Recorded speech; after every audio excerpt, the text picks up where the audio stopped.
નમસ્તે વિદ્યાર્થી મિત્રો, શ્રી એસએન વિદ્યાલયના ઈ લર્નિંગ પ્રોગ્રામમાં હું સુનિલ મોટકા ફરી એક વખત આપનું અભિવાદન કરતા હર્ષની લાગણીનો અનુભવ કરું છું. મિત્રો, 10મા ધોરણના અંગ્રેજી ગ્રામરને આપણે આગળ વધારીએ. અત્યાર સુધી સાદો વર્તમાનકાળ અને સાદો ભૂતકાળ સમજ્યા, પરંતુ સાદા ભૂતકાળમાં WH પ્રશ્નાર્થમાં માત્ર હું બાકી હતું એને પણ અત્યારે સમજી લઈએ અને પછી સાદો ભવિષ્યકાળ અને સહાયકારક ક્રિયા તરફ આપણી ગતિ કરીએ.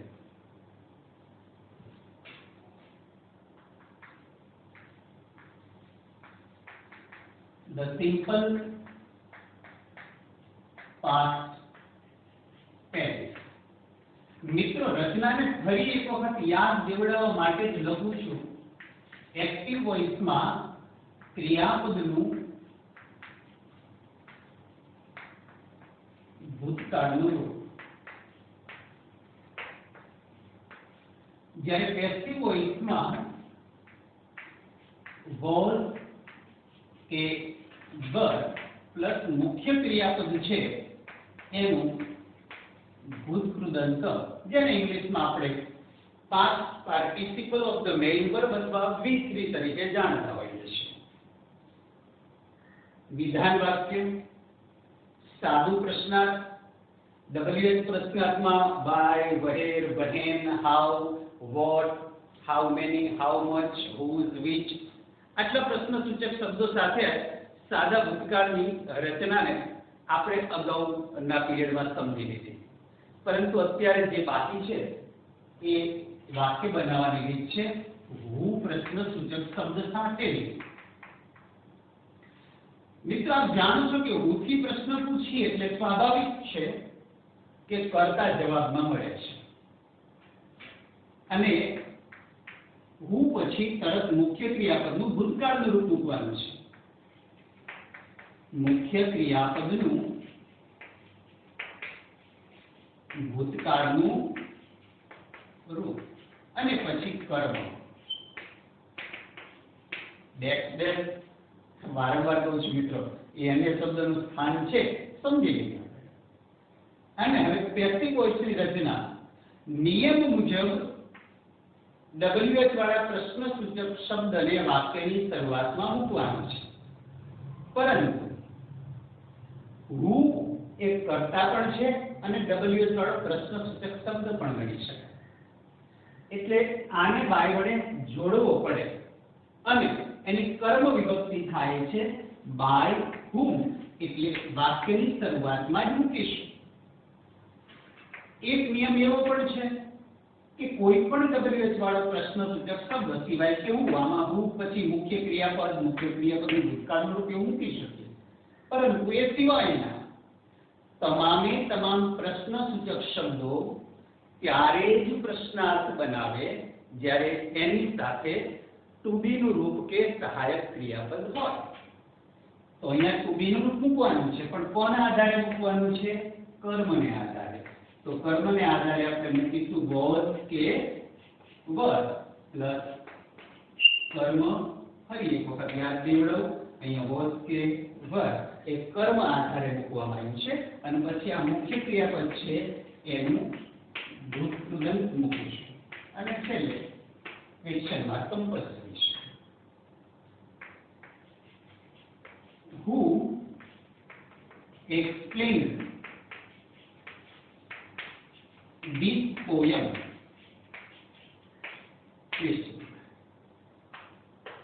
શરૂઆતમાં WH વાળો પ્રશ્નસૂચક શબ્દ હું, મુખ્ય ક્રિયાપદનું ભૂતકૃદંત explained અને કર્મ થાય છે this poem, એટલે બાય વડે જોડી દઈશું બાય whom.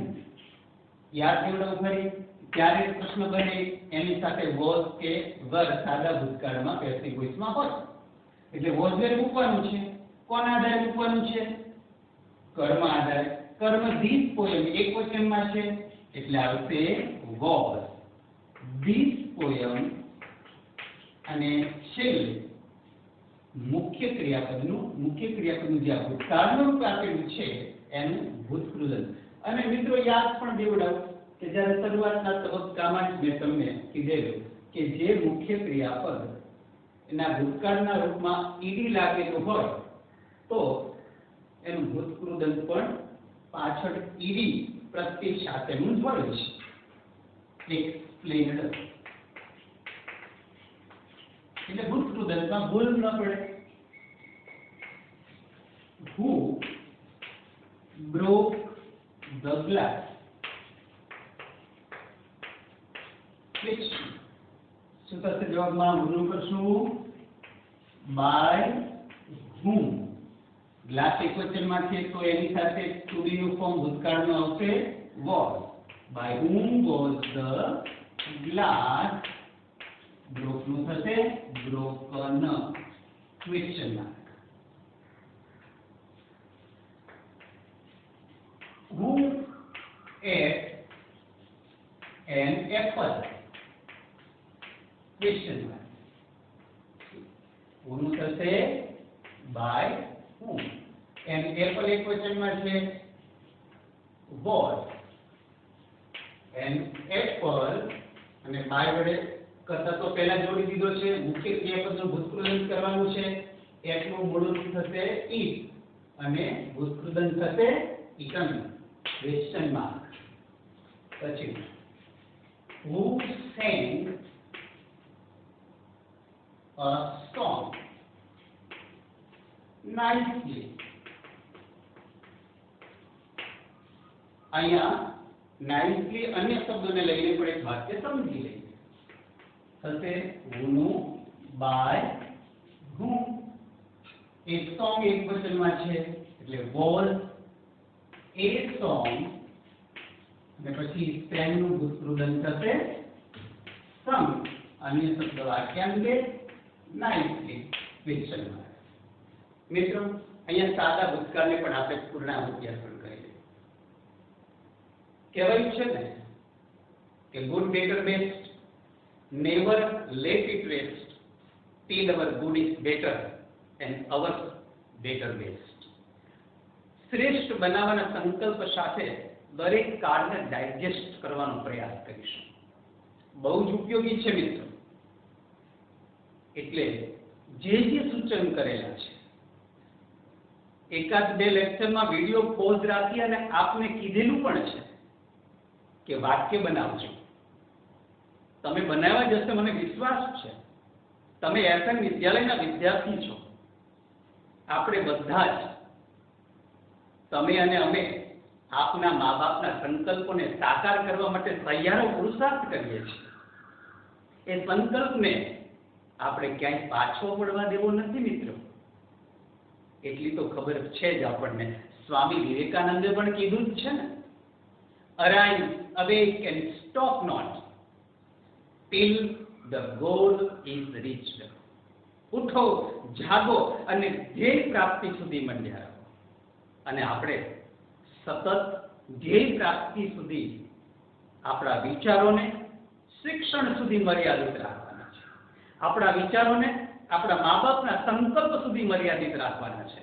અને એક વખત એ સંકલ્પને સાકાર કરી અને શ્રેષ્ઠતાની પરાકાષ્ઠાએ પહોંચીશું ને ત્યારે 100% માત્ર તમે, તમારી ભાવિ પેઢી જ નહીં, તમારા મા બાપ, આપણો સમાજ, સમગ્ર ભારત અને ખાસ કરીને તમારા ગુરુજનો મિત્રો ગર્વની લાગણી અનુભવશે.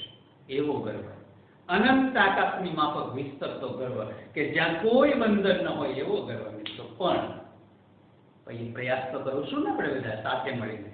એમાં 50માંથી આવે તો બંને કાક એના વાક્યો જોઈ લેજો મિત્રો. હોમવર્ક પણ આપીશ નેક્સ્ટ પીરિયડમાં.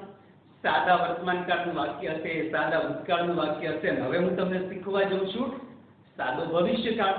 એની સાથે સાથે સહાયકારક ક્રિયાપદની રચના, કારણ કે બંનેની રચના એક જ સરખી છે. એટલે ચારેના મિક્સ વાક્યો સમજશું. અને પરીક્ષામાં તો આપણે પેરેગ્રાફ પૂછાય છે, પણ સમજીએ કે પેરેગ્રાફ તો અંતે વાક્યનો જ બને છે.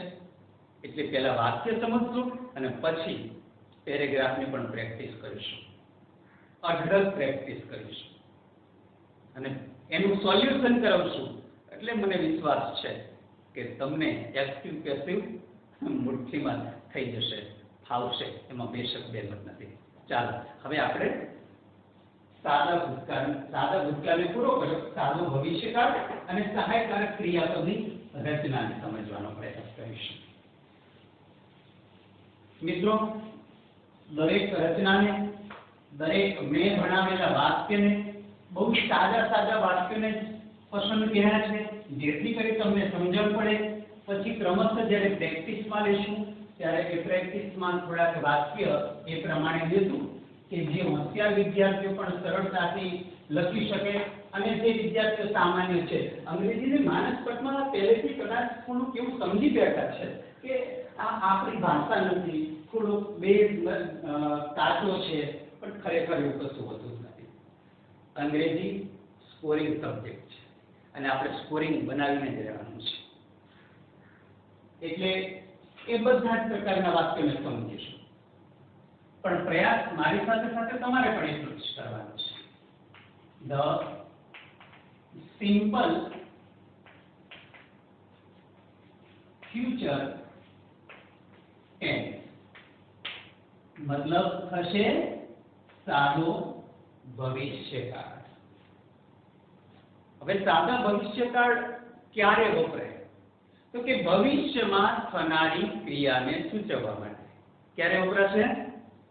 ભવિષ્યમાં થનારી ક્રિયાને સૂચવવા માટે સાદો ભવિષ્યકાળ વપરાય. એની રચના એક્ટિવ વોઇસમાં શેલ કે વિલ પ્લસ ક્રિયાપદનું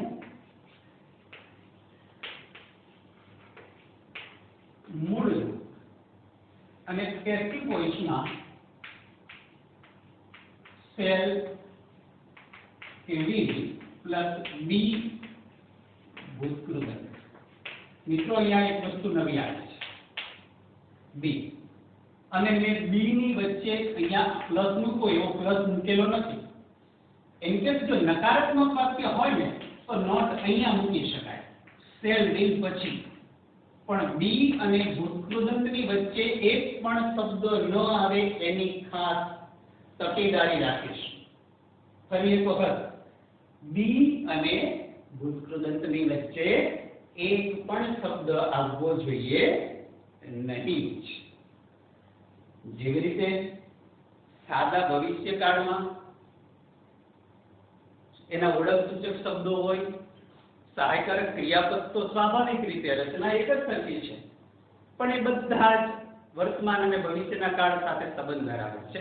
એની વાક્ય બનાવવાની રીત લખીએ ને આપણે સમજીશું. પરંતુ સાદા વર્તમાન કાળમાં એના ઓળખ સૂચક શબ્દો જોયા, સાદા ભૂતકાળમાં જોયા, અને હવે સાદા ભવિષ્યકાળમાં સમયદર્શક શબ્દો, જેનાથી આપણે આ કાળને ઓળખવાનો પ્રયાસ કરી શકીએ.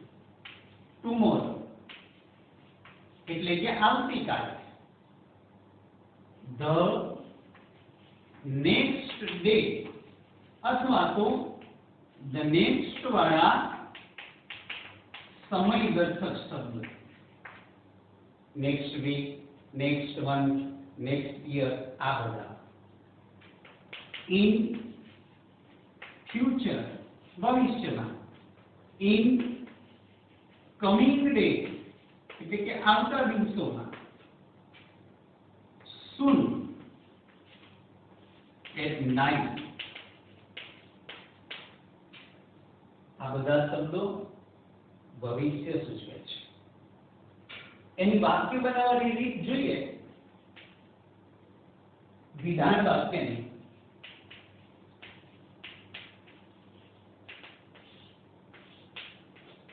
એક્ટિવ વોઇસમાં પહેલા શું આવશે?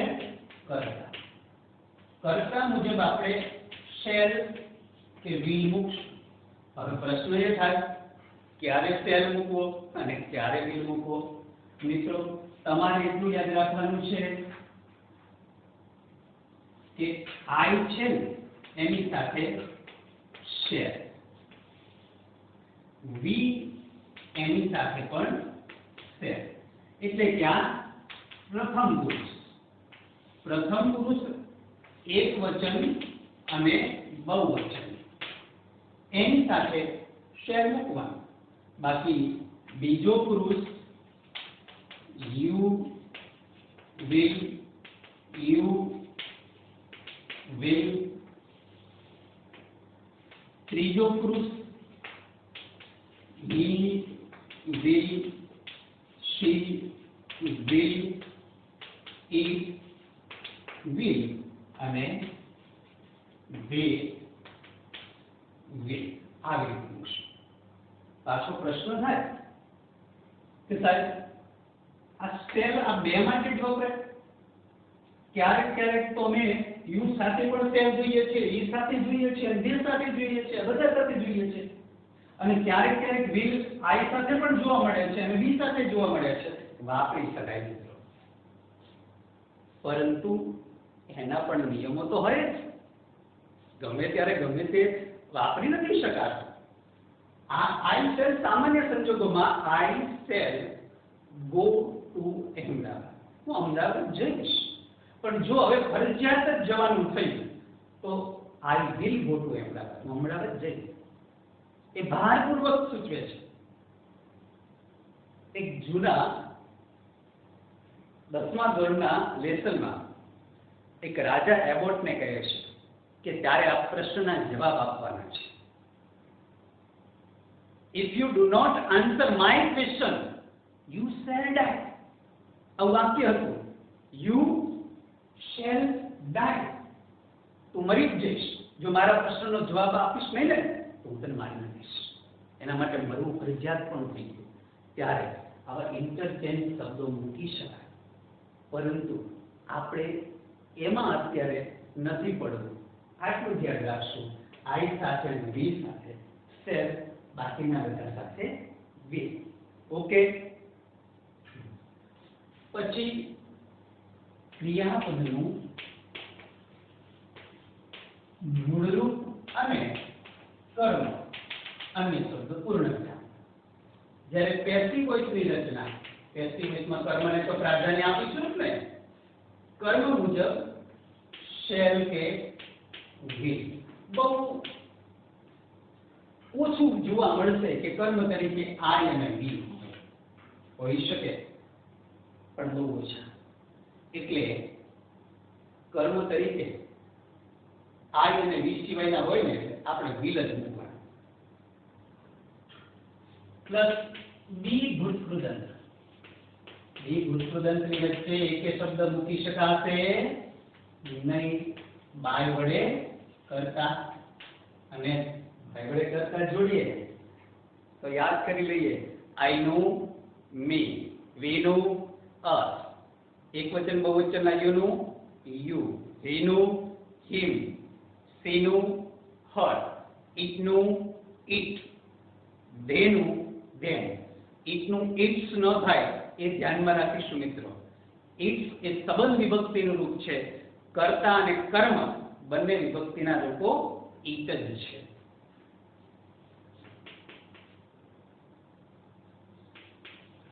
My father will buy books tomorrow. પૂર્ણ વિરામ.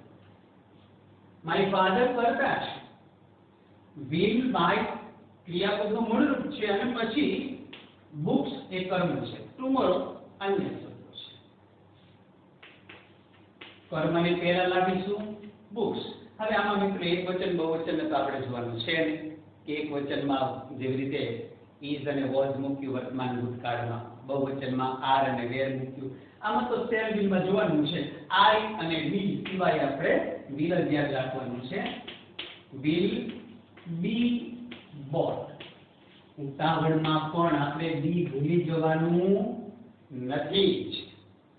Books will be bought by my father tomorrow. પૂર્ણ.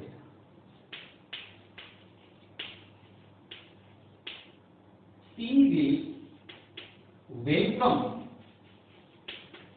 ધ ગિફ્ટ પૂર્ણ વિરામ. મૂકો તો મૂકી શકાય નેક્સ્ટ સન્ડે, નેક્સ્ટ મંથ કે ગમે ત્યારે, આવતીકાલે પણ બોલાવે મહેમાનો પણ તેણીને આવકારશે. કર્મ છે the gift will be welcomed by her. પછીનું બી ભૂતકૃદંત સાથે હોવું જોઈએ. I said feed the animal. So the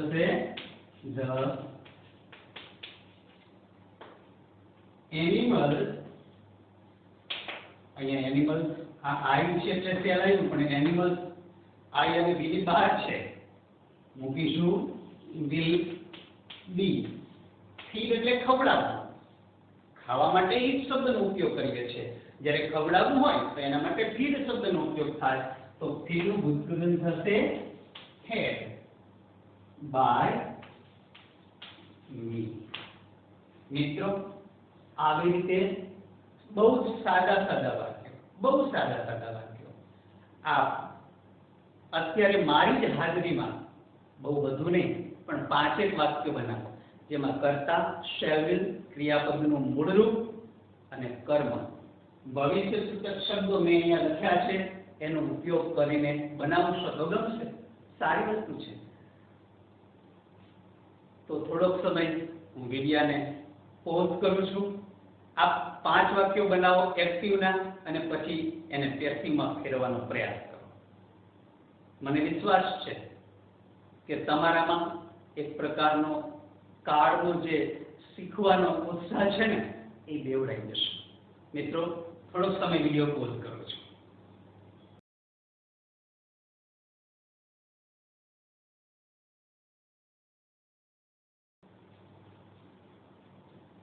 okay મિત્રો,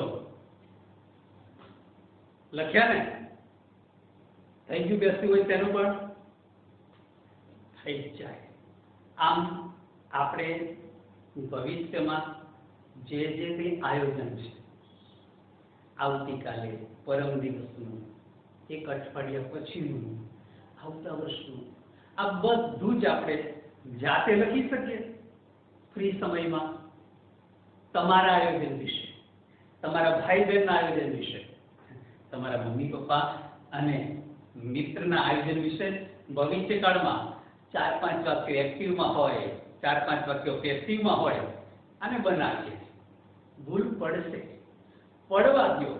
જે કામ કરે છે, જે લખે છે એની ભૂલ પડે છે, પણ ભૂલને વારંવાર નહીં પડવા દેવાની. સુધારવાનો અને ભૂલને સુધારવાનો બંને પ્રયાસ આપણા દ્વારા તો થવો જ જોઈએ. એને જ સાચો વિદ્યાર્થી કહેવાય ને.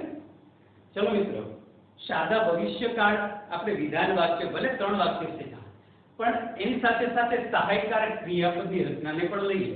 બધાના WH વાળા પ્રશ્ન સૂચક શબ્દો શીખવાના જ છે, પરંતુ બંને રચના એક જ સરખી છે, એટલે પહેલા વિધાન વાક્ય બંને લઈ લઈએ, પછી બંનેના સાથે પ્રશ્ન વાક્ય લઈશું.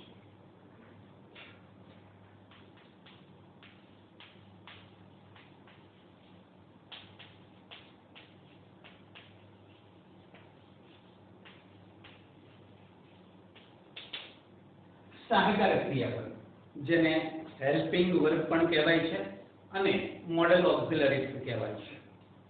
પણ કયા કયા સહાયકારક ક્રિયાપદ? તો કે can, could, may, might, should, would અને must. Can, could, may, might, should, would અને must. બીજા પણ છે, ought છે, need છે, dare છે. પણ આપણે આ સાદી રચના શીખવાની આવે છે. આપ બધા જાણો છો કેન એ શક્તિ, ક્ષમતા અને સામર્થ્ય છે એવું બતાવે છે. શું બતાવે છે? શક્તિ, ક્ષમતા અને સામર્થ્ય છે. આઈ કેન સ્પીક ઇંગ્લિશ. હું અંગ્રેજી બોલી શકું છું. He can run fast. તે ઝડપથી દોડી શકે છે. મારી અંગ્રેજી બોલવાની હોય કે તેની ઝડપથી દોડવાની, પણ એ શું છે? શક્તિ, ક્ષમતા, સામર્થ્ય છે અથવા નથી. કેનનો ઉપયોગ કરી શકાય છે. જ્યારે કુડ એ કેનનું ભૂતકાળનું રૂપ છે, તો શક્તિ, ક્ષમતા અને સામર્થ્ય હતું, હતી એવું બતાવવા માટે. દાખલા તરીકે જ્યારે હું સ્કૂલ બોય તરીકે હતો, when I was school boy, I could play cricket well. જ્યારે હું સ્કૂલ બોય તરીકે હતો ને ત્યારે હું ક્રિકેટ સારું રમી શકતો હતો. મેં મારી શક્તિને ભૂતકાળમાં પ્રદર્શિત કરી છે, બતાવી છે. ત્યારે કુડનો ઉપયોગ થાય છે. મેં પરમિશન માટે તમે વર્ગખંડમાં પ્રવેશ કરો છો ત્યારે શું બોલો છો? મે આઈ કમ ઇન સર? સાહેબ શું હું અંદર આવું? તો પરમિશન આપવા માટે થાય છે. અને બીજું પોસિબિલિટી, શક્યતા બતાવવા માટે. ઉદાહરણ તરીકે કદાચ આજે વરસાદ આવે. ચોમાસા પૂરતો મર્યાદિત રહે જરૂરી છે, પણ ઉદાહરણ તરીકે કદાચ આજે વરસાદ આવે. It may rain today. આ ભવિષ્યને છે, પણ શક્યતા ભવિષ્યમાં જ બતાવવાની હોય છે. It may rain today. અને માઇટ મેનું ભૂતકાળનું રૂપ છે, એટલે શક્યતા બતાવવાથી હતી એવું બતાવવા માટે માઇટનો ઉપયોગ થાય છે. મહત્તમ 10મા ધોરણમાં એ ભણવાનું પણ નથી આવતું. શુડ ફરજ બતાવે છે મિત્રો, ફરજિયાત પણ નથી. મસ્ટ ફરજિયાત પણ છે, શુડ ફરજ બતાવે છે. આપણે આપણા મા બાપની સેવા કરવી જોઈએ, આ ફરજ છે. કાશ આને ફરજિયાતપણામાં બતાવી દીધું હોત તો ગમે. ઘણા બધા નથી કરતા, એટલે તો ગરડા ઘરના નિર્માણ થયા છે ને મિત્રો. પણ મને વિશ્વાસ છે કે તમે એસએન વિદ્યાલયમાં ભણતા હોય, જેમના નામ સાથે સ્કૂલ જડાય છે શાસ્ત્રી સ્વામી નારાયણ સેવાદાસ સ્વામી, જેમનો પણ એક ચારિત્ર નિર્માણનો સંકલ્પ હતો, જેમણે ક્ષણે ક્ષણ શિક્ષણને સમર્પિત કરી હતી, એવા સમર્થ સંતના નામ સાથે જ્યારે આ સ્કૂલમાં આપણે બધા સાથે જોડાયા છીએ ને, ત્યારે એ સંતનો દીધેલો વિચાર અને આપણા શાસ્ત્રોએ પણ કીધું છે, અને આપણી ફરજ છે દીકરા તરીકે સાહેબ, કે આપણે આપણા મા બાપની સેવા કરવી છે.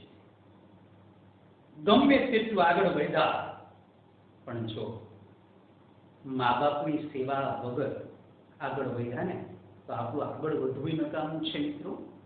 શિક્ષણની સાથે આ સંસ્કાર બહુ જ વેલ્યુએબલ છે. એટલે મા બાપની સેવા ચોક્કસ એમની લાગણીને આપણા માથા ઉપર રાખવાની છે.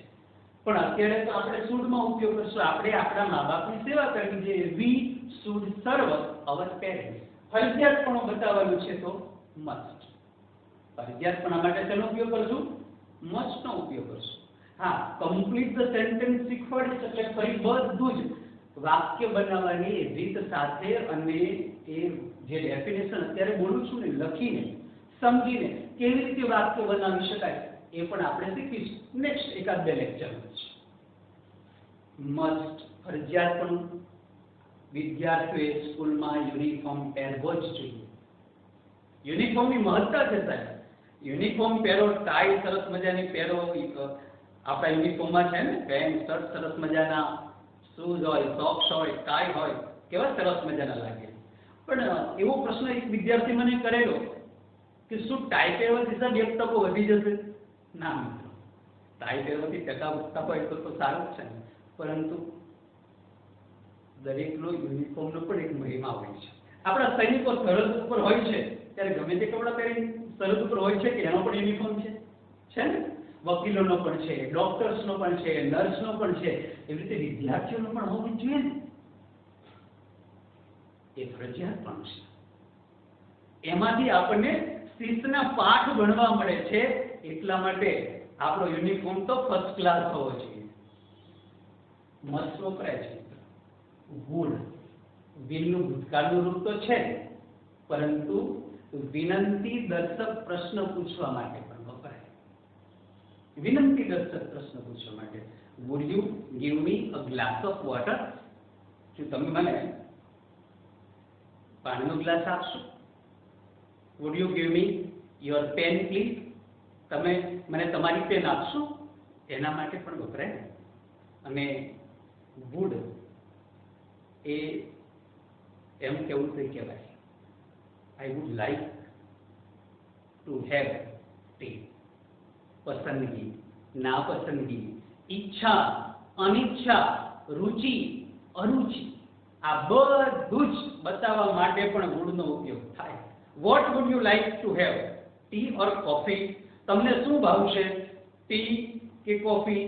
What would you like. અને પછી તો તમને ભાવતું હોય લખી શકાય. બેમાંથી એક ન હોય તો પસંદગી મમ્મી પાસે રજૂ કરો. આઈ would like to have juice.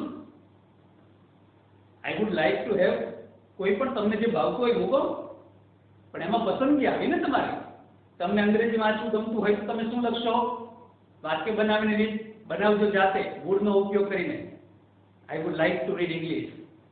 I would like to teach English. I would like to talk English.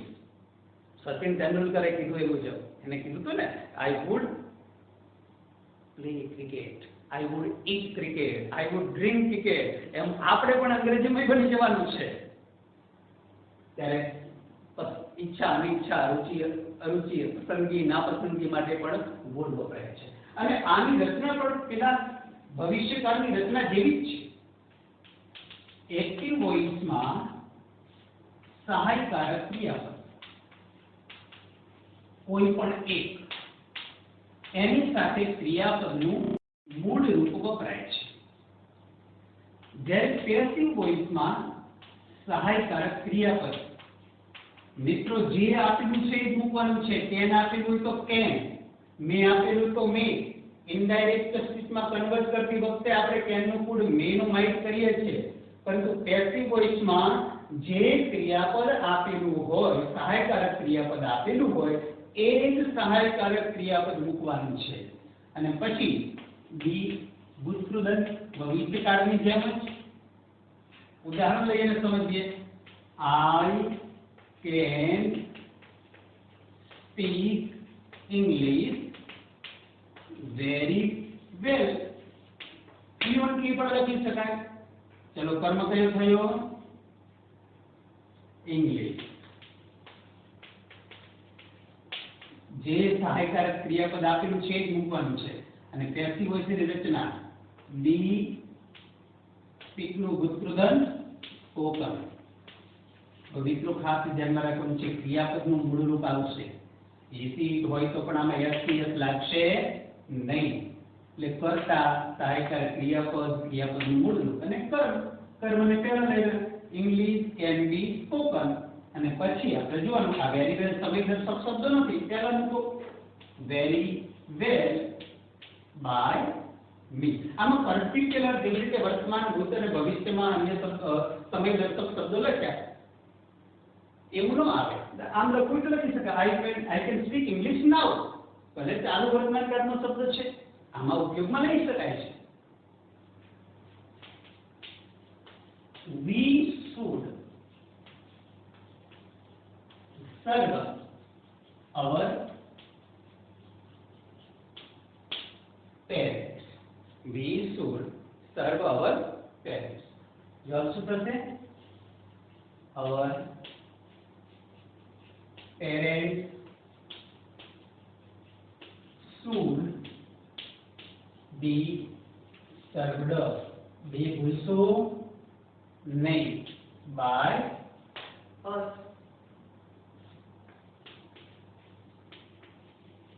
He could donate blood. ભૂતકાળમાં એ બ્લડ ડોનેટ કરી શકતો, કર્મ કયું થયું? Blood would be donated by him. She may bring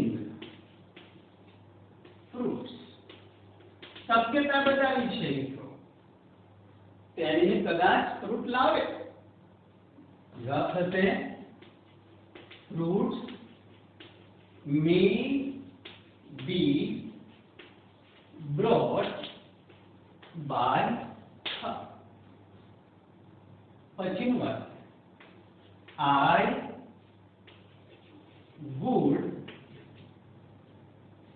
teach music. મને music ભણાવવું પણ ગમશે. જવાબ શું થશે? Music would be taught by me.